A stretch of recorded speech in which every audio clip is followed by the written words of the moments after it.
Hey, it's Tony here from the SUP company down at our Cowshot shop and test centre with Ross. Hi. Hi Ross. And with a brand new wing set from Duotone, the Duotone Whizz.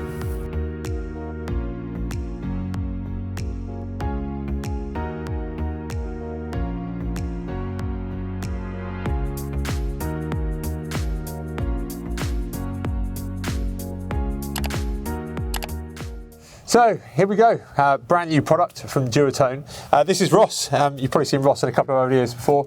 Ross runs our dedicated Cowshot location, which is our not only a shop, but it's also our foil and wing test centre as well. So Ross, thanks for joining me. Yep, no problem. Happy to be here. No, wicked. The reason why Ross is here is ultimately, Ross isn't just a wing instructor as well here, but also he spent an awful lot of time on the Whizz in the lead up to its release. How have you got on with it? How have you found it? Loved it. It's my go-to wing now. After playing with the Spitfires all last year, I was really made up to see the Whizz coming. Time I've spent on it, yeah, it's been a really good wing. It's the fun wing. It does what it's designed to, and it does what it says on the tin, really. The thing for me when we were given the release notes on this was the overall outline shape.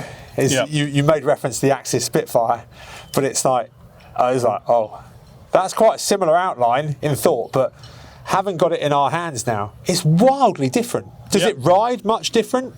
It's a lot more active, a lot more fun, it's lively. Spitfire in comparison now is going back, it feels almost cruisy.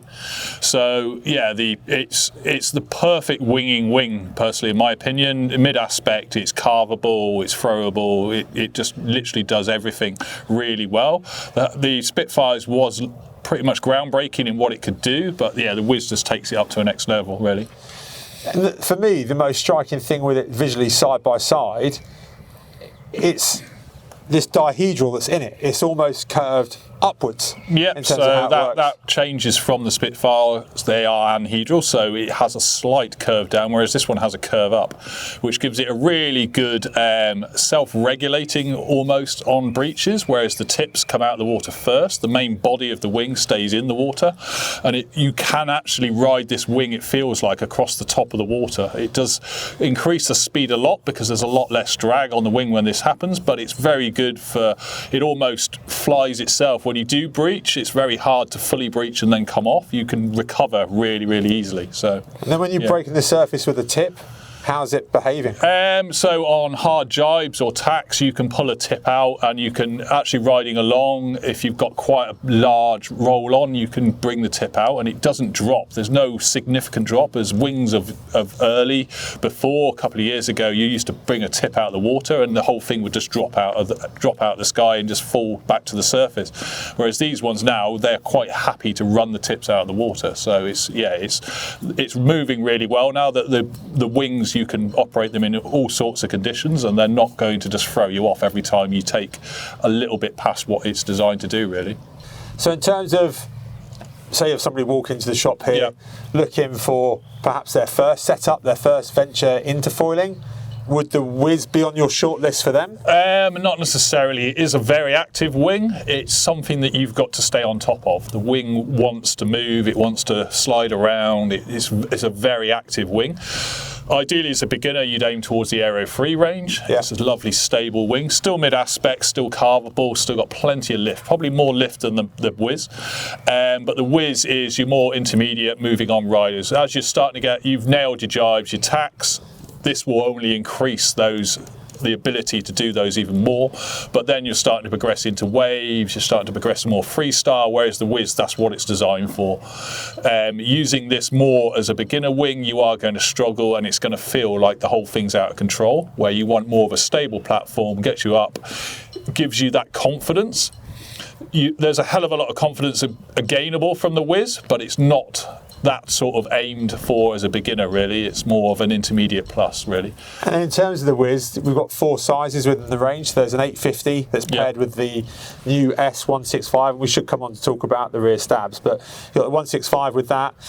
Then you jump up to the 1000, and then that's with the 185.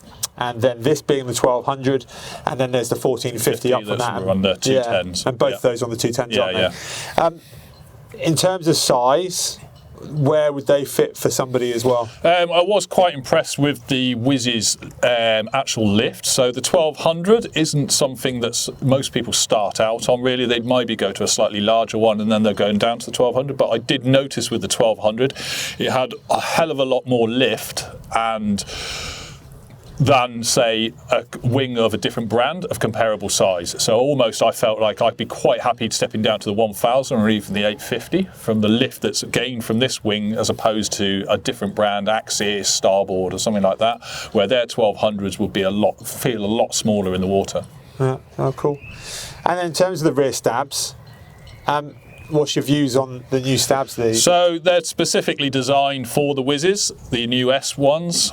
They mirror the Whizz as a front wing completely. They look like little miniature Whizzes, and they work. Yeah, they're designed for the wing. They work really well with the wing. It doesn't mean that you can't use other rear wings across the range because they all still bolt onto the fuselage. But it's always good to use a wing that's designed for the front wing because it works a lot better. But we do have some larger ones and some smaller ones as well coming with the glides and all that work really well with it as well. Nice. I think it's also worth reinforcing as well that particularly still where we've got in the shadow almost of the Fanatic move to the Duotone name and some of those legacy products that are pushed through, all of this is backwards compatible as well, isn't it, with those Fanatic fuselages? So it bolts straight on. The front wings will go on either fuselages, so you do have the difference between the aluminium and the carbon range. So if you wanted to step up to a carbon fuse and maybe the new aluminium fuse with the 3BS, you do have to change the whole thing. So an aluminium mast cannot work with a carbon range or a 3BS fuse. But the wings still bolt onto either, so everything's cross-compatible there. There's just the element between the heavier, more budget-friendly aluminium range, and then you go up to the carbon mast and now aluminium 3BS, lot more hydrodynamic fuse. But that doesn't mean you can't use the old Fanatic and carbon fuse because it's all still the same bolts. So for me, within the test centre environment that we've got here, one of the real standout things that we see with the Fanatic product, and now obviously crossing over into the Duotone product that we've got here, the durability is what really stood out to me in that, we're on a shingle beach here. We've got fantastic surroundings with us here at Calshot. And it's fair to say that our test centre kit is used, some more than others, especially when it comes nearer the shingle beach. Yeah. But that durability, how have you found that in terms of translate across the rest of the equipment? So the wings are built really strong. Obviously, nothing takes everything, so you will chip and you will cosmetically scratch your wings, but it leans into the whole thing across the whole Duotone range and Fanatic that they helicoil all their masts, so the threads all have stainless helicoil, which helps with corrosion protection and the longevity, really. It's just, everything's bulletproof built. Some other brands we use and have used don't have that durability and they don't have the properties that Duotone do. So it's good to see that a brand's actually thinking about everything instead of just concentrating on the small things and then not looking at the whole bigger picture, really.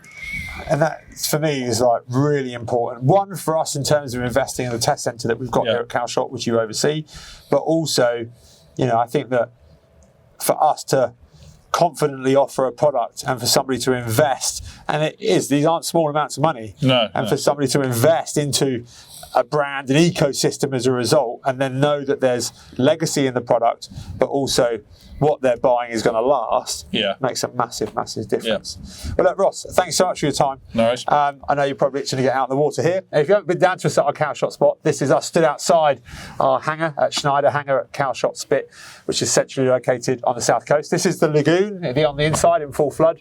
And then you've got the back end of what we call Sopwith over there, and then you've got almost like a mini skate park out the front as well, albeit we're on a northerly currently. So look, thanks for watching. If you've got any questions, please do give us a shout. Reach out to Ross and he'd be happy to help you out down here at our Calshot Test Centre and shop.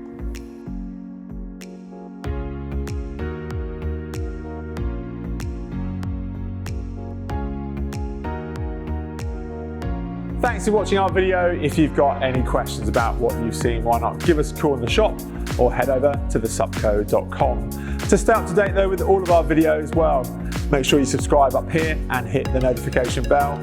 But to see our next video, well, take a look up here.